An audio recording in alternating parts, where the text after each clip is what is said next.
आपके इस चैनल पर अब तक सोशल साइकोलॉजी, समाज मनोविज्ञान, साइकोपैथोलॉजी या मनोरोग विज्ञान, बेसिक साइकोलॉजिकल प्रोसेस, सांख्यिकी, स्टैटिस्टिक्स, रिसर्च मैथोलॉजी, शोध अनुसंधान, इन सभी से संबंधित नोट्स के वीडियोस अवेलेबल हैं।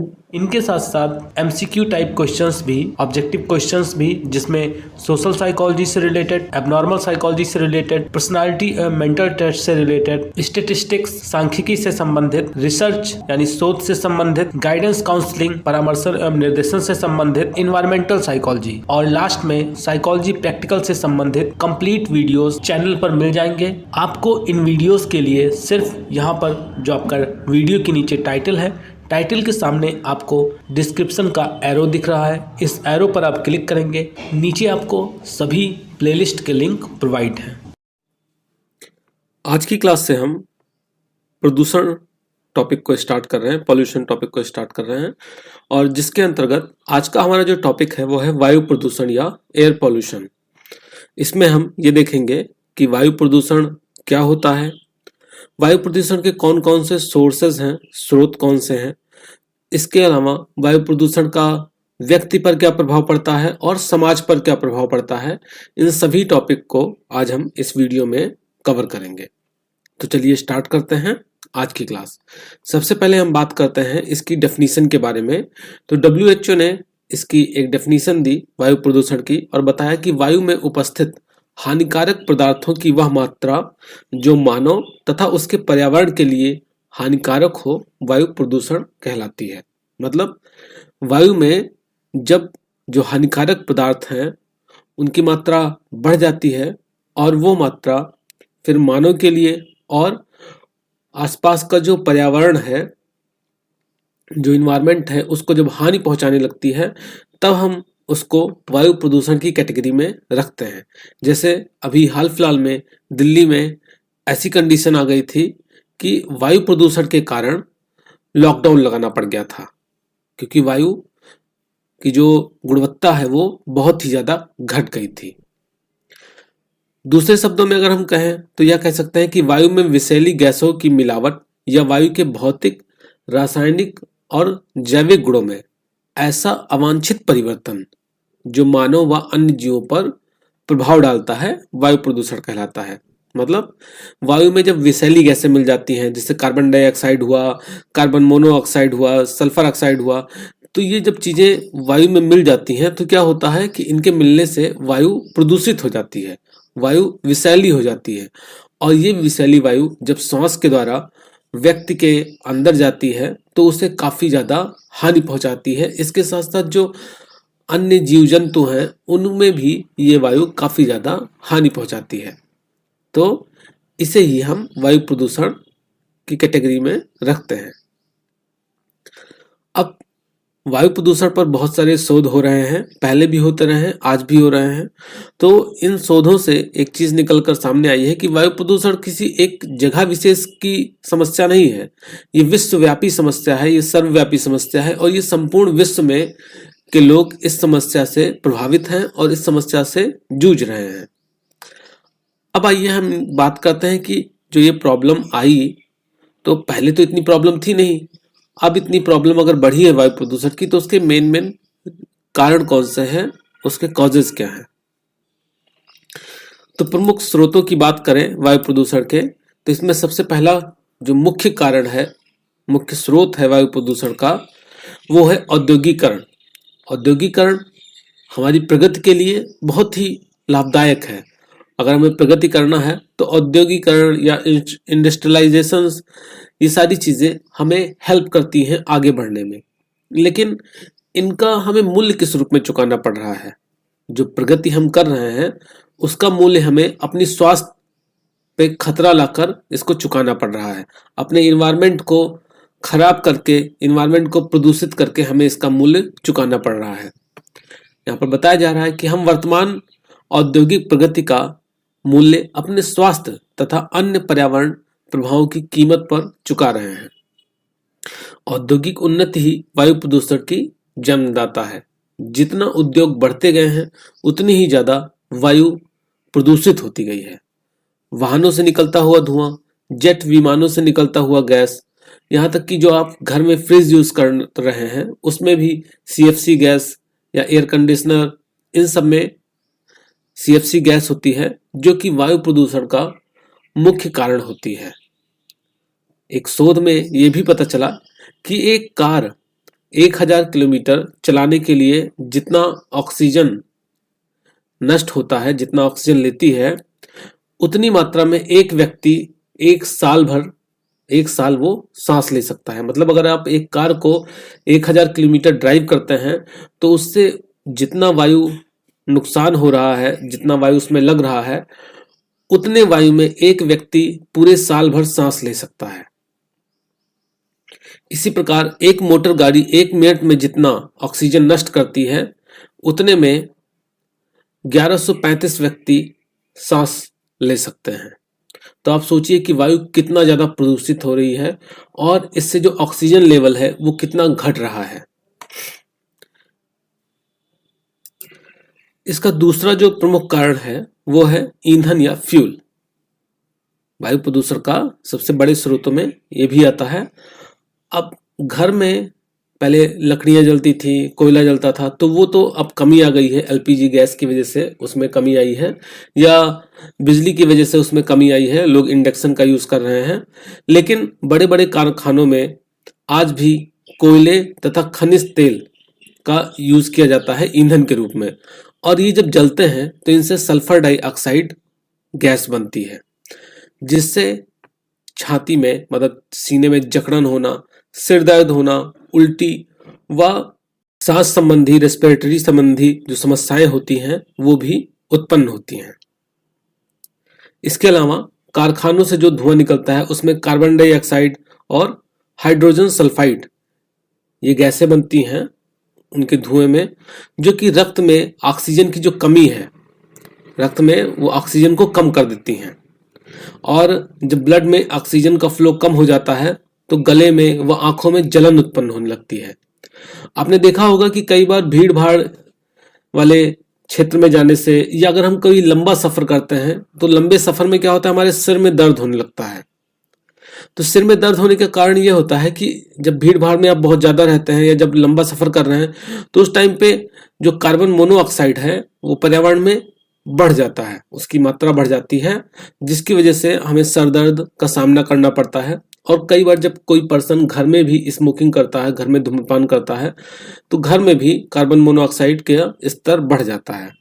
इसीलिए कहा जाता है कि घर में आप कभी धूम्रपान ना करें, क्योंकि उससे जो आपके घर में बच्चे रह रहे हैं, जो बूढ़े बुजुर्ग रह रहे हैं, उन पर काफी इसका बुरा प्रभाव पड़ता है।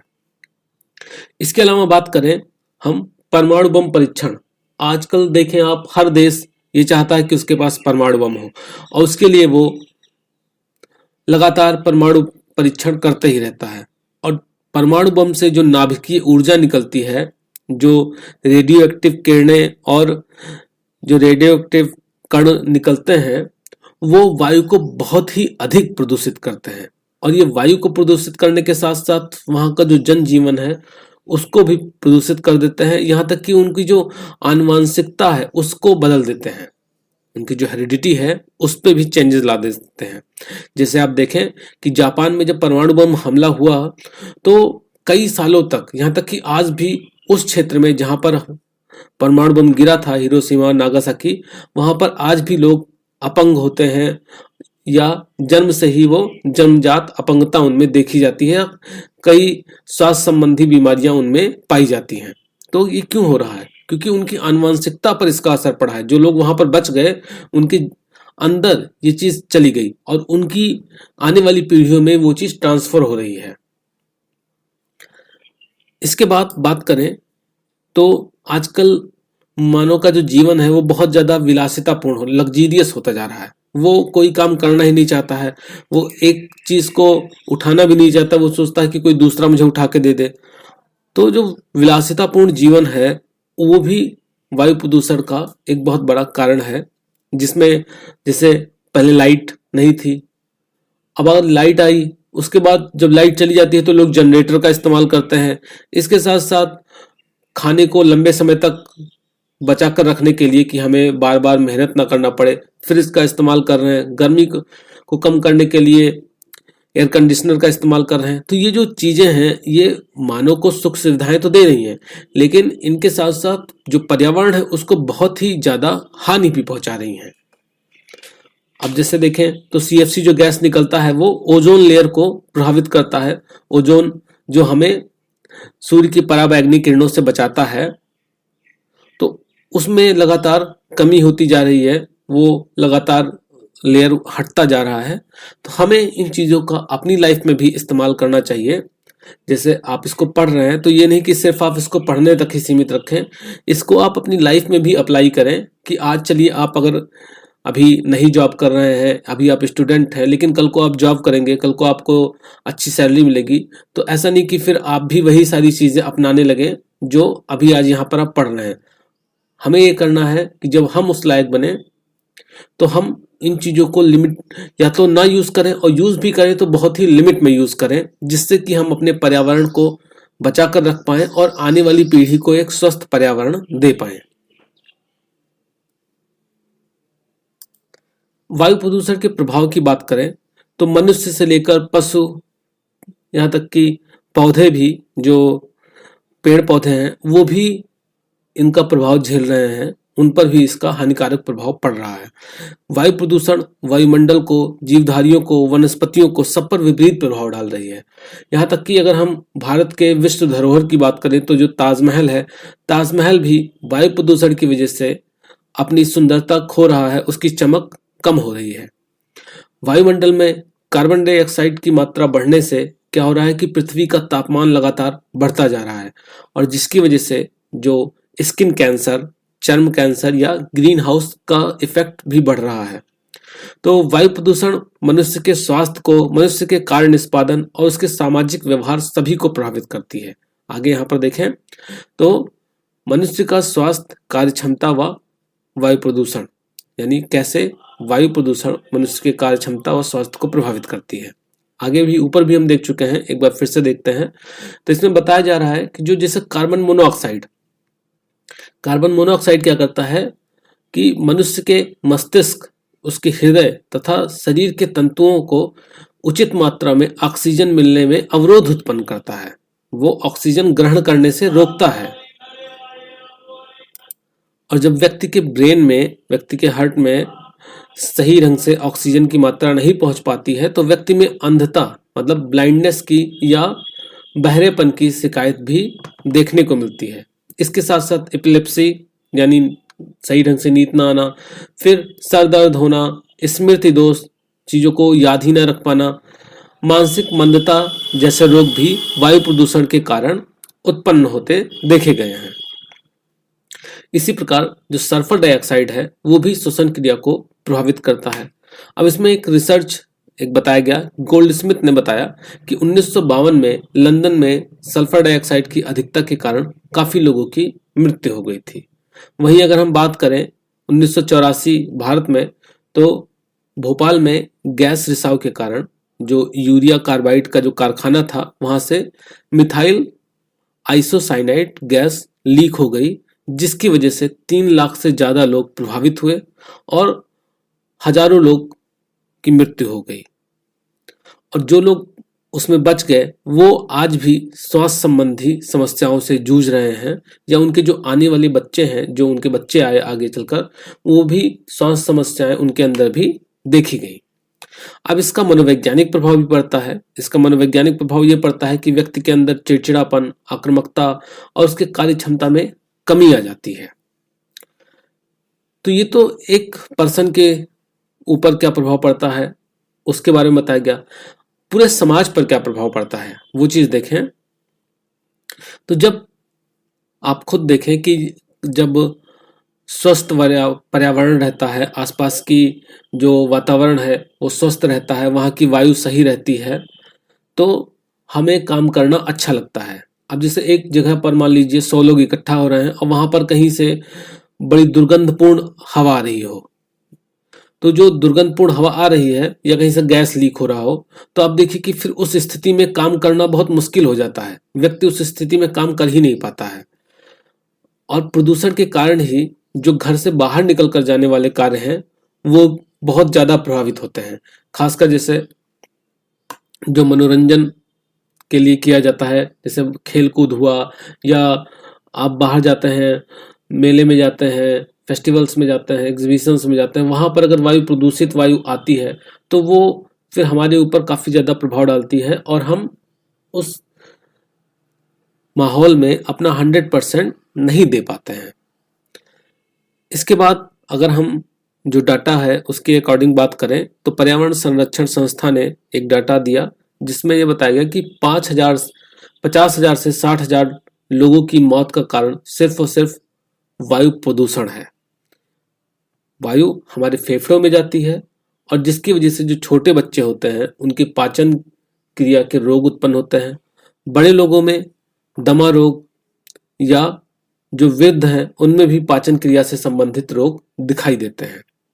और इनमें सबसे अधिक मात्रा किसकी होती है? तो वो होती है आपका औद्योगिक कचरे की वजह से।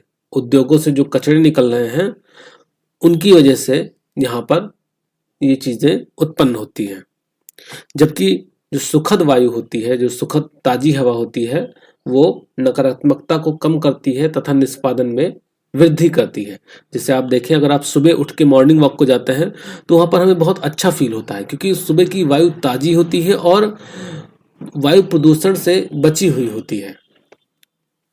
तो इस तरीके से इन चीज़ों को आप समझें, इन चीज़ों को लिखेंगे और अपने जीवन में भी अप्लाई करेंगे इन चीज़ों को, क्योंकि सिर्फ पढ़ना ही मायने नहीं रखता। आप उससे क्या सीख रहे हैं और उसको कैसे अपनी लाइफ में अप्लाई कर रहे हैं वो सबसे मायने रखता है। तो मिलते हैं नेक्स्ट क्लास में, तब तक के लिए धन्यवाद।